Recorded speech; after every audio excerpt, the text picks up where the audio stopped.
Bienvenue à la mini-méditation du mercredi de l'Institut biblique de Bruxelles. Vous avez le privilège de constater que la personne que vous accompagnez en parcours de découverte de la foi chrétienne s'accroche. Elle revient au rendez-vous, les entretiens se passent de mieux en mieux, vous êtes de plus en plus à l'aise dans l'exposition des messages fondamentaux de chaque section, le temps passé ensemble est convivial, bref, vous êtes encouragé. Soyez toutefois lucide. Ce n'est finalement pas grâce à vous, ni grâce à la méthode en soi, même si, je l'ai dit, la fluidité et la clarté du discours que peut donner un parcours écrit suivi favorisent selon moi nettement la compréhension de nos auditeurs, mais tout est grâce. Ce n'est pas anodin que quelqu'un persévère dans la compréhension de la foi, c'est une faveur divine. C'est pourquoi ne relâchez jamais vos efforts dans la prière, ce qui manifeste concrètement votre dépendance au Seigneur. Priez avant, pendant, après les entretiens.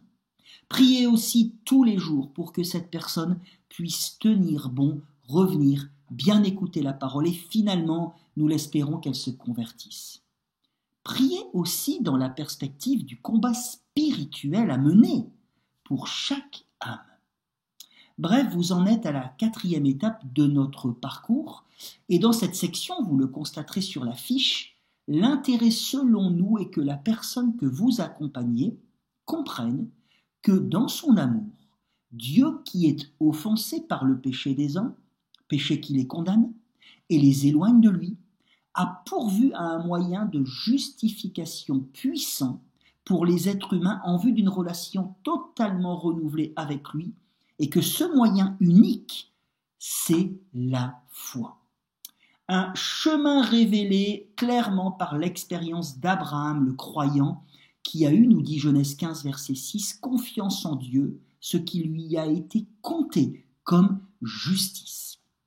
Rappelez-vous à ce stade, votre contact a normalement déjà compris avec Genèse 3 que le péché est un grave problème avec des sinistres conséquences que nous voyons encore aujourd'hui.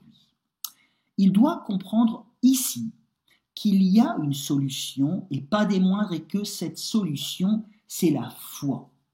Et je n'hésite pas à ce stade de notre parcours, sans tout développer, puisque nous allons le faire dans les semaines suivantes, d'expliquer néanmoins à la personne que j'accompagne, à partir d'un texte de l'Épître aux Galates qui parle d'Abraham, que la porte de sortie de la pièce sans issue du péché, oui, j'image un peu les choses, c'est-à-dire le pardon par la foi, s'ouvre en grand plus tard pour tous ceux qui placent leur foi en Jésus-Christ, de sorte que l'objet de la foi qui justifie se révèle pleinement et finalement en lui. La promesse faite à Abraham d'être une bénédiction pour les nations, Genèse 12, s'accomplit donc par le fait que tous ceux qui empruntent le même chemin que lui peuvent expérimenter eux aussi la justification. Abraham est donc le père spirituel des croyants.